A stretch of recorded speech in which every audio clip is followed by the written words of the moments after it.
눈물이 나지요. 우리 한번 서로 성도님에게 이렇게 인사하시면서 말씀을 들었으면 좋겠습니다. 성도님을 배우니 예수님을 뵙는 것 같아서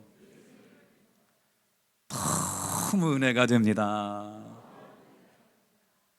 진짜 마음에 담아서 다시 한번 말해볼까요? 성도님을 배우니 예수님을 보는 것 같아서 너무 은혜가 됩니다. 할렐루야.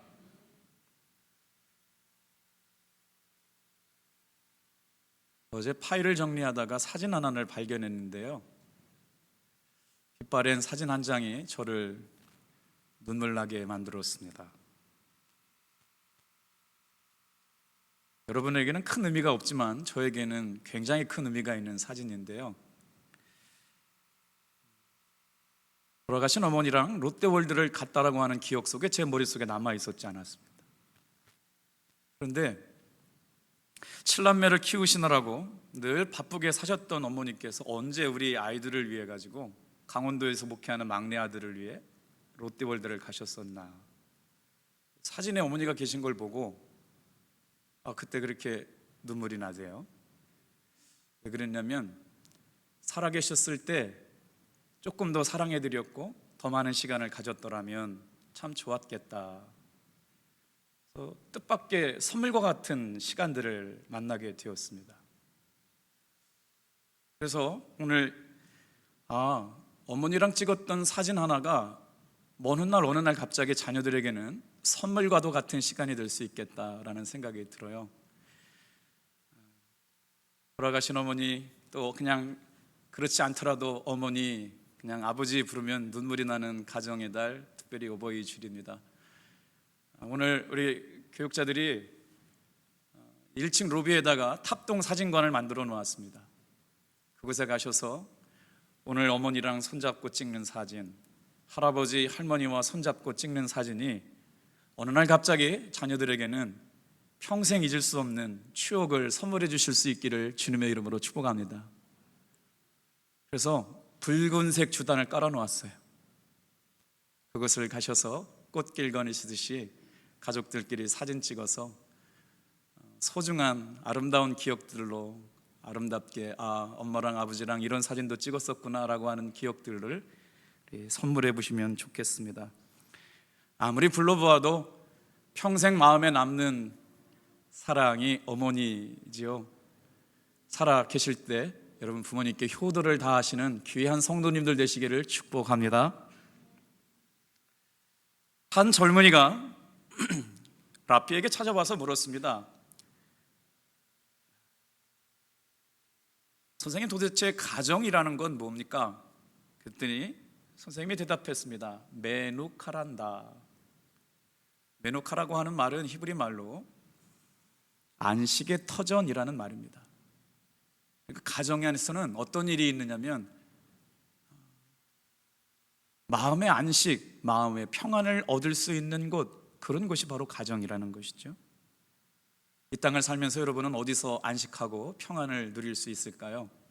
바로 하나님이 계시는 이 성전에서 영혼의 평안과 안식을 누리며 살아가는 귀한 성도님들 되기를 축복합니다.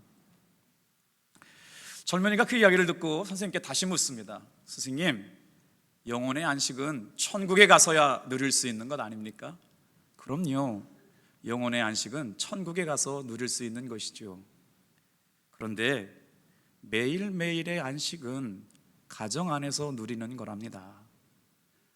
오늘 예수님 안에서 예수 믿고 사시는 귀한 믿음의 성도 여러분, 오늘 예수님을 모시고 하루하루 감사하며 기뻐하며 사랑하시는 이야기들만 충만케 되기를 축복합니다. 가정이라는 말은 두 단어의 합성어로 되어 있거든요. 첫 번째 한문이 무슨 말이냐면 집가자를 씁니다. 거처할 수 있는 공간이 집이라는 것이잖아요. 그런데 뒤따라오는 단어가 무슨 말이냐면 뜰정자를 써서 가정을 이룹니다. 붙여서 이야기해보면 가정이라고 하는 것은 집안에 건일, 뜰이 있는 곳, 이게 가정이라는 것이에요. 이 정자가 뜰정자를 썼어요. 그러니까 가정이라고 하는 건 집안에 거닐 뜰이 있는 곳이 가정이래요. 그 가정을 걸어가면서 무슨 생각하게 될까요? 아버지로서, 아내로서, 자녀로서 오늘 나는 어떤 삶을 살고 있는가 한 번쯤 생각해 볼 수 있게 되기를 축복합니다. 시편 본문 128편의 말씀에 보면 하나님께서 가정에게 주시는 4가지 복을 말씀하고 있는데, 우리 2절에 보니까 먹고 살 수 있는 일터를 주신 것이 복이다. 손이 수고한 대로 먹게 되는 것, 그게 하나님께서 우리에게 주시는 첫 번째 복이고요. 3절에 보니까 안방에는 아내가 있습니다. 포도나무 열매와 같은 자식들이 옹기종기 식탁에 앉아 둘러있는 것, 이게 바로 화목한 가정의 모습의 복이죠. 5절에 보니까 하나님의 은혜가 넘치는 복을 주셨는데, 영적으로 은혜가 넘쳐나게 되는데 바로 시온의 복, 예루살렘의 번성을 보게 되는 복이 있답니다. 4번째 6절에 보니까 건강하여 장수해서 자식의 자식을 보는 것, 이게 복이래요. 그러니까 정말 우리가 인생을 살면서 행복한 것인가를 보려면 오늘 말씀에 한번 비춰보시길 바랍니다. 하나님께서 일터를 주셨어요. 하나님께서 우리 가정을 화목하게 해주셨어요. 하나님께서 우리 가정에 영적인 은혜를 계속 부어주고 계세요. 건강해서 자식의 자식을 보고 있다면 여러분 복 받으신 줄 믿고 감사하시길 축복합니다. 오늘 말씀을 묵상하면서 그렇다면 이 복을 누리고 살아가는 사람들에겐 예수님께서 예수님 안에 있을 때 누리게 되는 복이라고 말씀을 드렸잖아요. 예수님 안에 있다는 걸 어떻게 경험하고 살죠? 예수 믿는 사람들은 예수님 안에 있을 때 하나님이 주시는 복을 누리고 살아가는데, 정말 중요한 것은 바로 뭐냐면 내가 예수님 안에 있는가를 어떻게 경험하고 사냐 말이에요. 말씀해 볼게요. 놀랍게도 성경은 말입니다, 예수님 안에 사는 사람들의 모습은 이러하다고 성경에 기록해 놓았어요. 말씀드려 볼게요. 예수님 안에 있는 사람은 예수님을 뭐라고 말하느냐? 예수님이 나의 주님이십니다 라고 고백한대요. 정말 예수님 안에 있는 사람은 뭐라고 말하느냐? 하나님을 아버지라고 부르며 산답니다. 예수님 안에 있는 사람은 뭐라고 말하고 살아가느냐? 하나님께서 오늘도 은혜 주셨네. 어려운 일을 만나도, 힘든 일을 만나도, 어쩔 수 없는 위기를 만나도 하나님께서 나에게 은혜 주셨네 라고 고백할 수 있는 마음이 있다는 거예요. 그래서 예수님 안에 있는 사람은 어떤 삶을 살아가느냐? 하나님 앞에 죄악 가운데 있는 것이 드러나게 되면 뭐래요? 양심의 가책을 받게 되죠. 미국에 방송 설교하시는 유명한 목사님이, 좀 오래된 이야기인데 감옥에 갇히게 되셨어요. 세계적으로 유명한 목사님이 감옥에 갇히게 되셨는데 이유가 뭐냐? 성적 스캔들이 있었다는 겁니다. 이유가 뭐냐? 재정의 유용의 문제가 있어서 감옥에 갇히게 되셨어요. 충격을 받은 사람들이 너무나 많았습니다. 어떻게 그렇게 그 목사님이 그런 죄를 저질릴 수가 있겠는가라고 많은 사람들이 의아했을 때, 한 목사님이 자신을 그렇게 찾는다고 그래서 그런 부끄러운 문제로 감옥에 있는 성도님에게 신방을 가게 되었고, 정말 궁금했대요. 한 시대를 저렇게 위대하게 쓰임받는 목사님이 왜 여자 문제 때문에, 금전적인 문제 때문에 감옥에 갔는지 정말 묻고 싶었대요. 그 감옥에 갇혀 있었던 예전에 유명했던 목사님이 그렇게 말씀하시더랍니다. 목사님, 저는 한 번도 예수님의 사랑을 떠나본 적은 없습니다.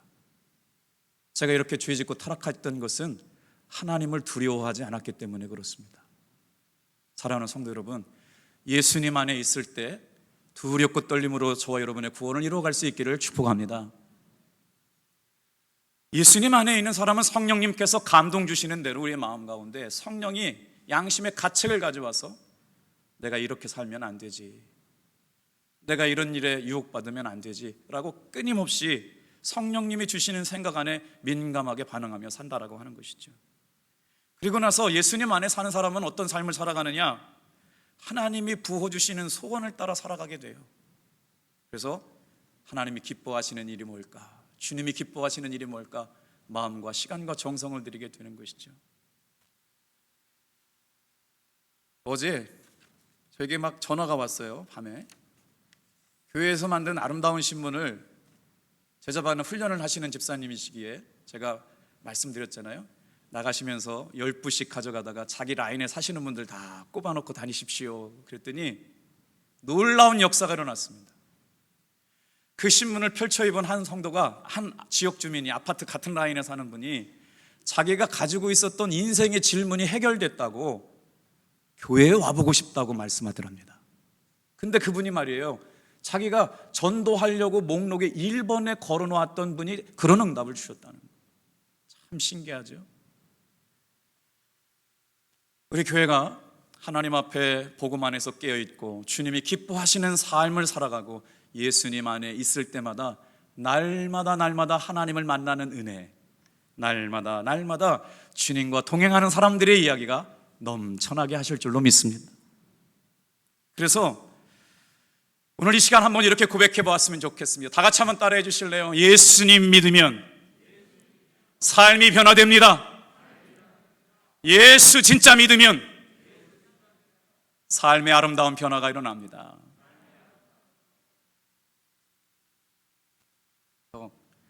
오늘 이 말씀을 근거로 세 가지를 한번 생각해 보려고 그래요. 예수님 안에 사는 사람들에게 어떤 복이 있나. 첫 번째 1절 말씀 같이 한번 읽어보겠습니다. 시작. 여호와를 경외하며 그의 길을 걷는 자에게 복이 있도다. 여기서 경외하다라는 말이 두렵고 떨림으로 하나님의 말씀을 듣고 하나님을 예배한다라는 말이거든요. 그냥 듣는 것이 아니라 경청해서 듣는 겁니다. 들을 때 어떻게 듣느냐? 마음을 담아서 듣는 걸 경청이라고 그럽니다. 귀를 쫑긋 세우고 뭐라고 말씀하시는지 집중해서 들으려고 하는 게 경청입니다. 여러분, 예배 시간에 설교 말씀이 다 들립니까? 예배 끝나고 돌아갈 때는 지난주에 들었던 말씀 잘 기억나지 않잖아요. 한번 같이 해볼까요? 지난주에 무슨 말씀 들었나요? 민수기 6장 24절, 26절, 27절 그렇게 말씀 들었잖아요. 하나님께서 이렇게 축복하라고 말씀하셨어요. 어떻게 축복하래요? 자녀들을 다 같이 한번 따라해 볼까요? 지켜주심을, 보호하심을 축복하래요. 하나님께서 왼팔로 막으시고 울타리가 되어주셔서 우리 자녀들에게 이런 은혜 주시옵소서, 이렇게 축복하라고 말씀하셨죠. 또 어떻게 축복하라고 말씀하셨어요? 보호의 은혜를, 은혜의 복을 위하여 간구하라고 그러셨잖아요. 하나님께서 인생을 사는 동안 은혜 주셔야 살아갈 수 있기에 어떻게 또 축복하라고요? 우리 자녀들에게 평강의 복 주시기를 축복하기를 바랍니다. 그래서 하나님을 경외한다라고 하는 것은 하나님의 말씀을 순종해 살겠습니다. 하나님의 말씀을 붙들고 살아보겠습니다. 하나님이 주시는 은혜대로 한번 살아보겠습니다라고 하는 그런 순종을 전제로 한 믿음의 고백이 우리의 삶에 놀라운 하나님의 살아계심을 경험하게 된다는 것이죠. 이 말씀을 묵상하다 이런 생각이 들었어요. 시인은 어떤 하나님을 만났길래 자신의 삶을 전부를 다 드려도 하나님만 바라보겠습니다, 예수님만 묵상하겠습니다 라고 고백할 수 있었을까? 우리 한번 이런 마음의 기대를 가지고 성경책을 한번 펼쳐서 읽겠습니다. 스바냐 3장 17절 말씀인데요, 구약성경 1309쪽에 있습니다. 오늘 이 말씀을 왜 읽느냐? 하나님께서 저와 여러분을 바라보실 때 어떻게 바라보시느냐? 즐거워서 어쩔 줄을 모르시겠다는 거예요. 이 예배 자리에 나와 있는 여러분 한 사람 한 사람을 바라볼 때 기뻐서 어쩔 줄을 모르시겠다는 거예요. 여러분, 오늘 가정 안에서도 여러분 정성을 다해서 하나님 앞에 예배합시다. 하나님께서 우리를 볼 때 이렇게 바라보고 계신다는 말씀이 위로가 되지 않고 은혜가 되지 않습니까? 같이 한번 읽어볼게요. 17절 말씀 시작. 너의 하나님 여호와가 너의 가운데 계시니 그는 구원을 베푸실 전능자이시라. 그가 너로 말미암아 기쁨을 이기지 못하시며 너를 잠잠히 사랑하시며 너로 말미암아 즐거이 부르리라 기뻐하시리라 하시니라. 은혜 받은 분이 이곳에 곡을 붙였습니다. 혹시 반주가 될까요? 너의 하나님. 우리 같이 한번 찬양해 보겠어요? 우리 두 손 들고 옆에 분 축복하면서 찬양하겠습니다. 너의 하나님. 너의 하나님 여호와가 너의 가운데 계시니 그는 구원을 베푸실 전능자시라.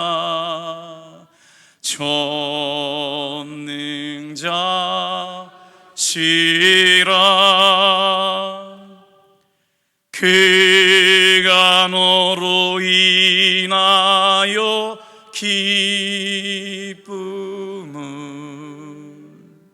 이기지 못하시며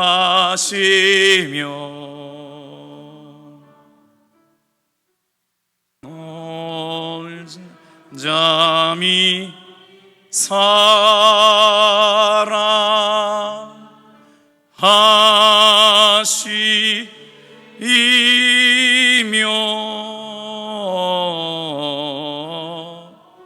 즐거이 부르며 기뻐하시리라.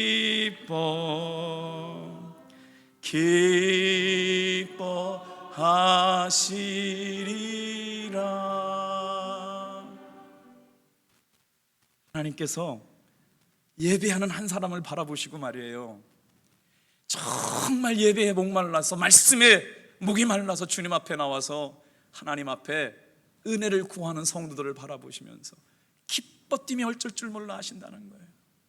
즐거우셔가지고 어쩔 줄 몰라 하신다는 거예요.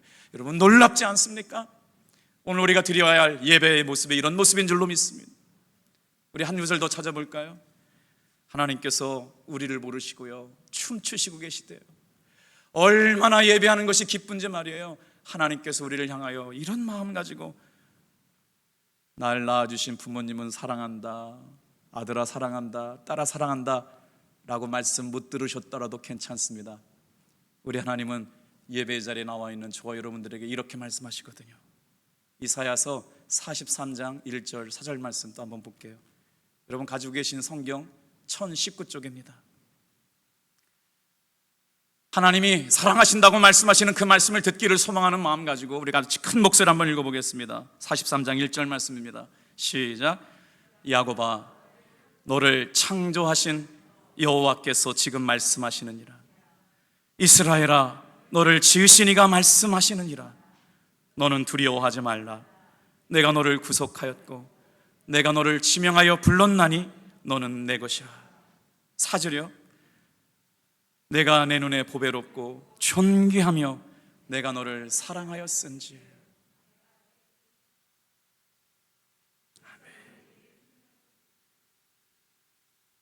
무슨 말씀이세요? 이 말씀 읽으면서 어떤 거 생각하시면서 읽으셨어요? 하나님 아버지가 내 아버지라고 믿어지는 사람에게 복이 있을 줄 믿습니다. 하나님은 나를 이렇게 바라보고 계시는구나. 하나님은 나를 이렇게 즐거워하고 계시는구나.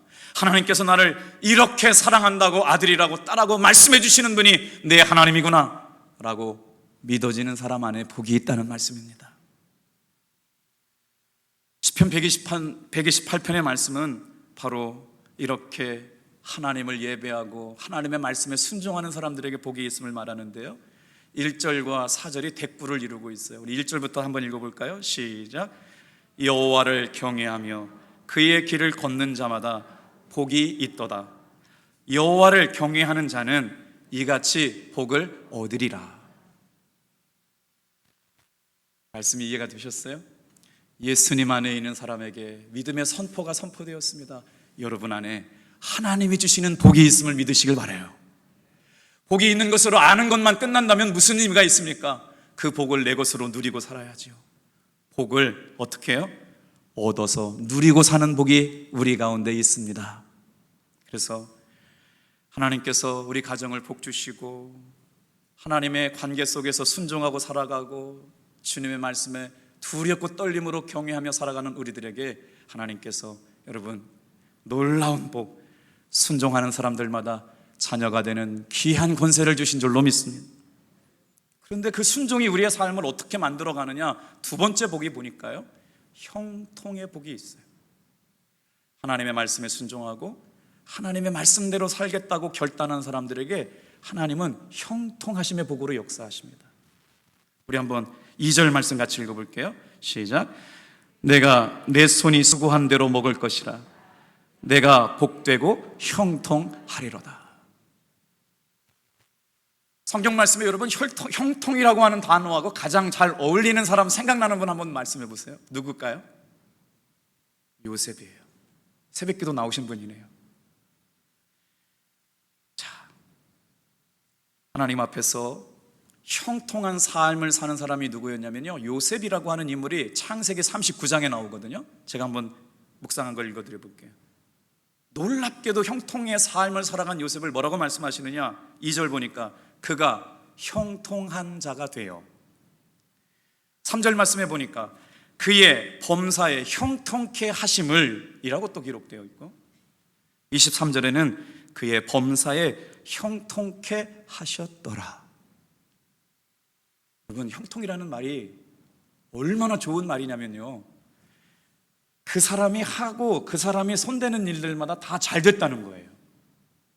오늘 이 거룩한 가정의 달 어버이주를 맞이해서 기도하는 어머니, 기도하는 아버지들이 우리 자녀들에게 신앙의 유산을 물려주었습니다. 어떤 유산을 물려주시겠습니까? 형통의 복을 물려주신 줄로 믿습니다. 이 말씀이 믿어지는 분만 우리 크게 한번 해볼까요? 할렐루야! 형통의 복이 어떻게 된 거냐면요, 우리 자녀들이 손대는 것마다 잘 되는 거예요. 뭔가 시작한 일마다 잘 되게 하셨다고요.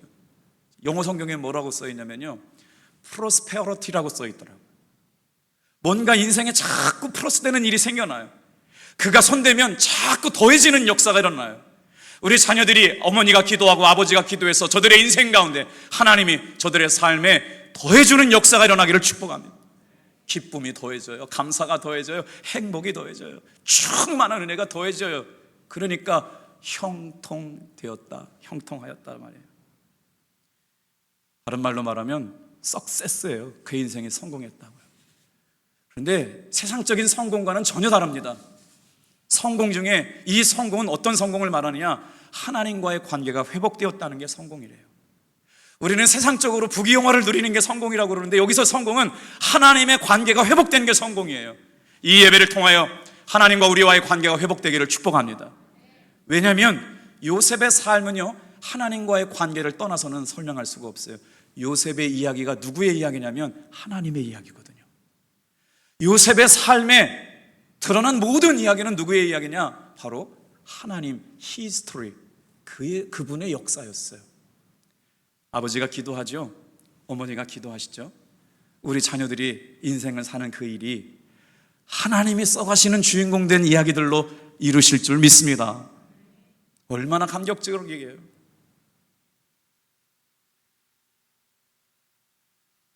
신앙생활 한다는 걸 여러분 뭐라고 생각하세요? 신앙생활이라고 하는 건 인생을 살면서 더 중요한 것이 무엇인지를 결정하는 겁니다. 더 의미가 있는 일을 선택하는 것입니다. 그래서 우리는 예배를 선택했어요. 다른 어떤 거 다 포기하고 하나님 앞에 예배를 선택했죠.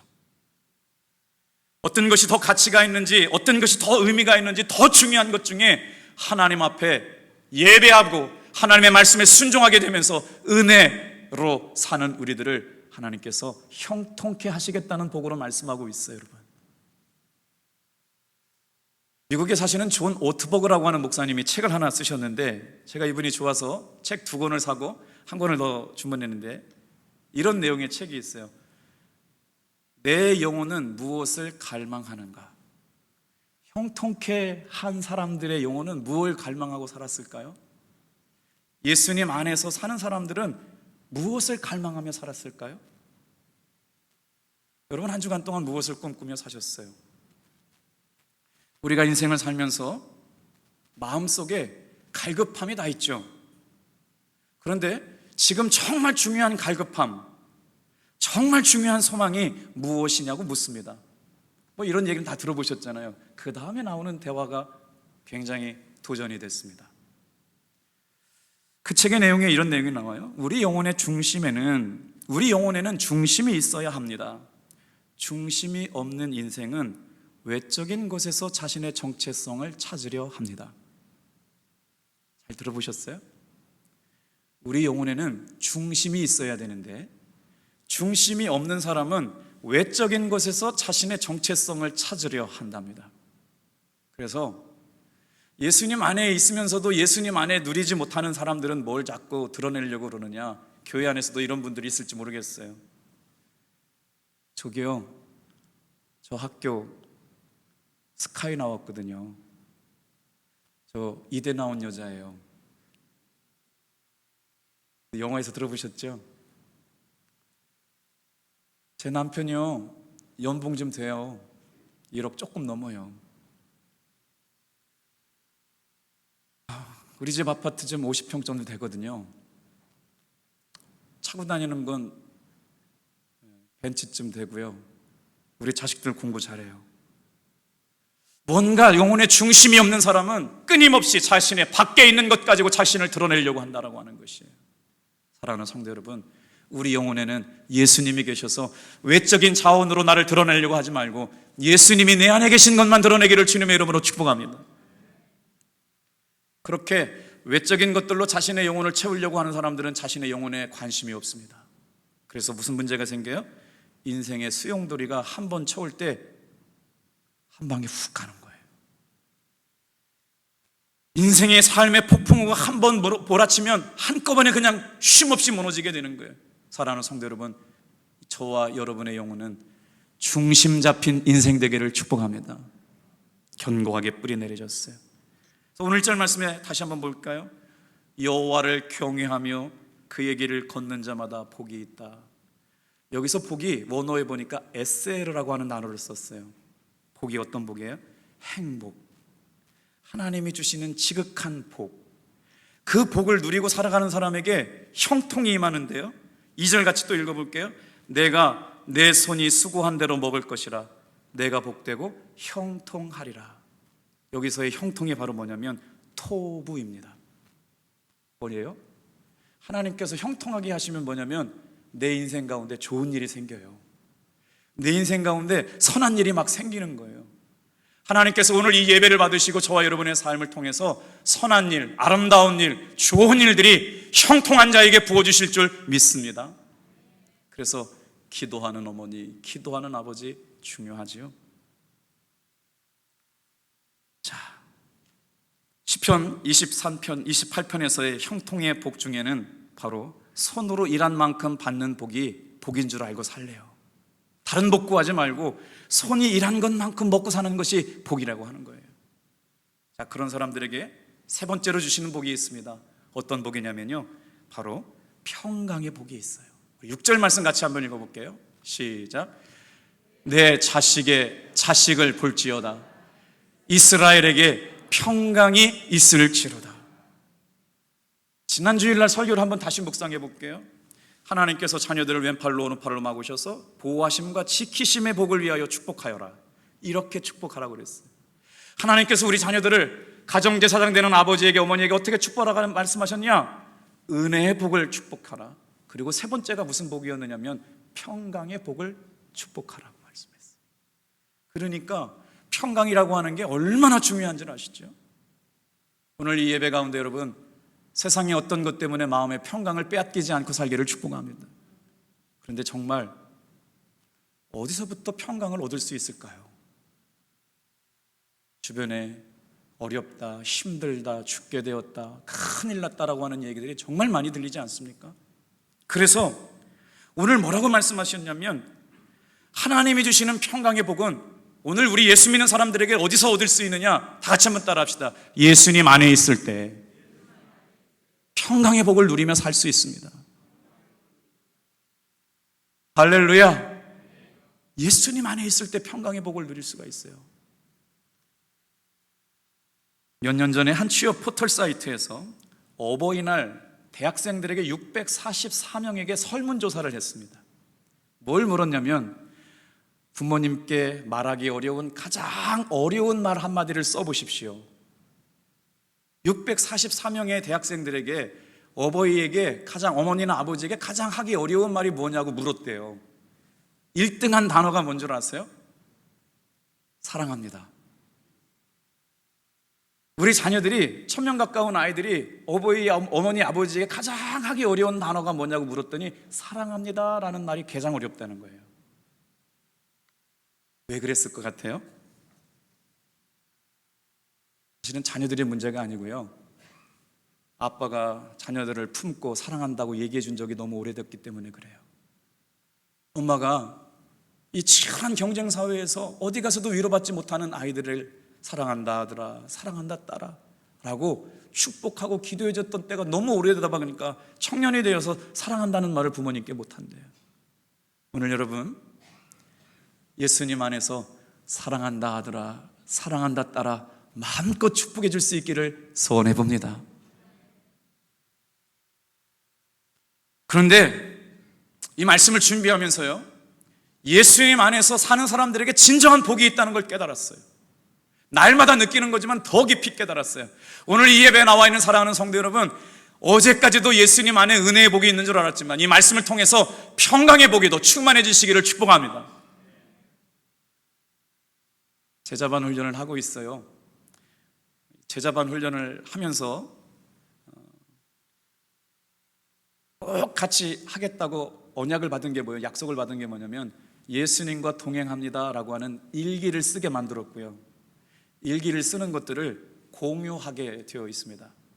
예수 동행 일기라고 하는 여러분 어플을 검색하셔서 여러분도 참여해 보시면 큰 은혜가 될 거예요. 저와 같이 남성 21조 7조 2조에 몇 명의 목사님들이 들어와 있냐면 장교 목사님, 성결교 목사님, 구세군 목사님, 감리교 목사님 해서 7분이 들어와 계시는데, 오늘 하루를 살면서 24시간 예수님과 동행한 이야기를 일기로 쓰는 거예요. 다른 얘기 쓰는 게 아니고 24시간 예수님과 동행한 이야기를 쓰는 내용들만 일기에 기록되고 있어요. 최영님이 돌아가셨는데 오늘 어떻게 하루를 감사하면서 예배를 드릴 수 있을까요? 돌아가신 어머니가 눈물 나게 그리운데 어떻게 오늘 생각하고 살아갈까요? 항암 치료 받고 있는 성도님들이 많으신데 어떻게 주의 말씀으로 위로해 드릴까요? 그래서 그때마다 주시는 말씀, 그때마다 주시는 감동을 영적 일기를 쓰면서 쓰게 되는데, 그 쓴 거를요 다 오픈하게 되어 있어요. 일기를요, 영적 일기니까. 근데 그 중에 은퇴하신 장로교 목사님이 저희들이랑 이렇게 교제를 나누는데 너무 은혜로운 말씀을 남겨주시는 거예요. 장로교 안에서 큰 교회를 은퇴하시고 이제 시골에 은퇴하시고 내려가서 사시는 3년 되신 목사님께서 지금 은퇴하고 나서 3년 동안 예수 동행 일기를 쓰시고 계시다는 거예요. 그리고 나서 뭐라고 말씀하시냐면, 현직에 있는 목사들에게 뭐라고 말씀하시냐면 충격이었대요. 예수님과 어떻게 24시간 동행할 수 있단 말인가. 만약 이게 사실이라면 자신의 돌아온 인생의 목회가 너무 하나님 앞에 부끄러웠었대요. 예수님과 24시간 사는 것들을 성도들에게 가르쳐야 되는데, 예수님과 24시간 교제하면서 신앙생활 했어야 되는데, 은퇴하고 나서 이제야 깨닫고 나니까 지난날에 목회가 너무 부끄러워졌다고. 그러면서 그 일기를 나누고 있는 후배 목사들에게 이렇게 말씀하시는 거예요. 목사님들이 부럽습니다. 그래서 요즘 고백하시는 게 있대요. 하루에 아침에 일어날 때마다 예수님을 부르고 잠들 때까지 예수님을 생각하는데, 그 원로 목사님께서요 하루에 3000번 예수님 생각하면서 하신대요. 분초마다 예수님을 생각하지 않은 것은 부끄러움이 견딜 수가 없다는 거예요. 내가 이렇게 목회했었어야 되는데, 이렇게 예수님 생각하며 살았어야 되는데, 목사님 분초마다 예수님 생각하지 못하고 살았던 것이 하나님 앞에 얼마나 부끄러운지 모르겠어요. 기회가 있으실 때마다 예수님과 동행하며 사시기 바랍니다. 그 말을 듣고 있는데 제 마음속에 정말 신비한 평안함과 쉼과 은혜가 임했어요. 예수님이 동행하는 게 최고지.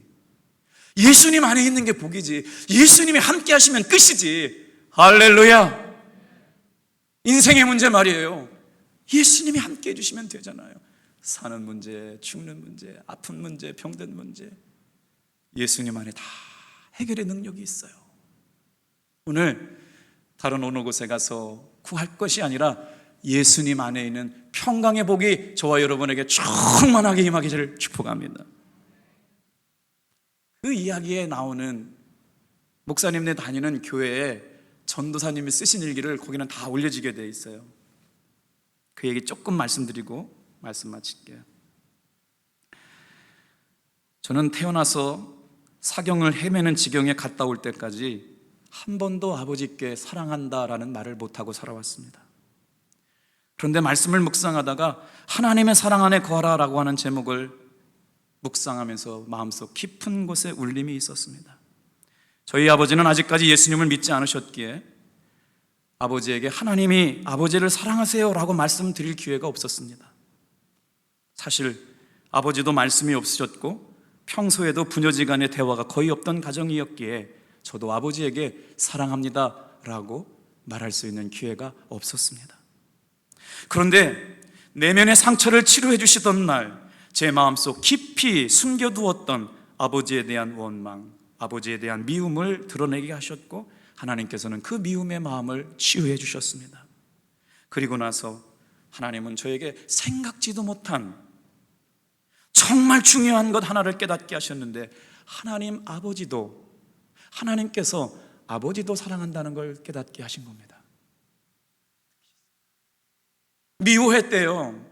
대화가 안 됐대요. 그래서 한 번도 그렇게 표현해놓고 아버지 사랑해요라고 하는 마음을 못 갖고 있었는데 성령님께서 내면을 치료해 주시고 나서 하나님이 우리 아버지도 사랑하시네, 우리 아버지도 구원받아야 되네. 어떤 마음이 들었냐면 하나님 없이 인생을 살아왔을, 힘들었을 아버지의 영혼이 생각나더랍니다. 그래서 용기를 내가지고요 아버지께 전화했대요. 아빠 사랑해요. 그리고 전화를 딱 끊었대요. 평상시 안 해본 얘기 해가지고. 그리고 나서 또 며칠 있다가 또 전화가 걸었대요. 아빠 사랑해요. 그리고 한마디 더 했대요. 하나님이 아버지도 사랑하세요. 그리고 우리 이렇게 VIP 작정하고 있잖아요. 새가족 VIP 초청하는 날 아버지를 교회에 초대하셨대요. 그랬더니 아버지가 이렇게 말합니다. 아버지는 하나님 앞에 지은 죄가 많아서 교회 못 간다. 아니요, 하나님은요 아무리 지은 죄가 많아도요 용서하시는 분이세요. 하나님은 아버지를 사랑하세요. 여러분, 가정이 깨어진 것처럼 느껴지고 소망이 없다고 느껴지고 더 이상 불가능하다고 해도요 예수님 안에 있으면 회복됩니다. 예수님 붙들면 살아납니다. 예수님 안에 진정한 자유와 행복이 있습니다. 그래서 아버지를 향하여 기도하는 마음이 하나님의 사랑이란 걸 깨닫게 되고 그 은혜를 기록에 남겨놓았더라고요. 여러분, 가정만큼 행복해야 될 곳이 어디 있을까요? 우리 5절 말씀 읽고 마치겠습니다. 시작. 여호와께서 시온에서 너에게 복을 주실지어다. 너는 평생에 예루살렘의 번영을 보며. 시온이 뭐예요? 하나님의 성전이에요. 예루살렘이 뭐예요? 하나님의 성전이에요. 은혜가 가득한 겁니다. 여러분, 두려운 말씀 하나 기억하고 예배 마치시죠. 아버지 안에 예수님 있으면 자녀들은 아버지를 통해서 예수님 만납니다. 어머니 안에 예수님 계시면 자녀들은 커오면서 어머니와 만나셨던 예수님을 만나게 되어 있습니다. 그래서 이들은 이야기합니다. 하나님 살아계시네. 하나님 우리 엄마 아빠 사랑하시네. 우리 가정 사랑하시네. 우리도 사랑하시네. 아버지 어머니가 예수님 만난 가정에는 우리 자녀들의 고백이 달라지고 인생이 달라지게 될 줄로 믿습니다. 그런데 아버지 엄마가 만나서 허구한 날 돈 얘기하고 싸우는 얘기하고 인생의 비극적인 얘기만 남겨주면 어머니는 교회 다니시는데 어머니의 삶에는 예수님 안 계시네. 아버지는 교회는 다니시면서 다른 사람한테는 잘해주는데 아버지 인생에는 예수님 없네. 얘기한다면 얼마나 무서운 이야기입니까? 오늘 가정의 날을 맞이해서 사랑하는 사람들에게 전심으로 사랑할 수 있는 시간들을 보내시기를 축복합니다. 사랑의 말씀을 나눠보시길 바랍니다. 혹시라도 부모님이 살아계신 분들이 계시다면 전화하셔서 아버지 사랑합니다, 어머니 사랑합니다 고백할 수 있게 되기를 축복합니다. 여러분을 위해서 우리 교역자들이 1층 로비에 분홍색 주단을 깔아 놓았습니다. 그곳에서 가족들끼리 가족 사진 한 장 찍어 보시죠. 어느 훗날 그 사진 보고 어머니가 선물 남겨주셨네, 뜻밖의 추억이 되고 선물이 될 수 있는 기회를 붙잡으시길 바랍니다. 기도하겠습니다.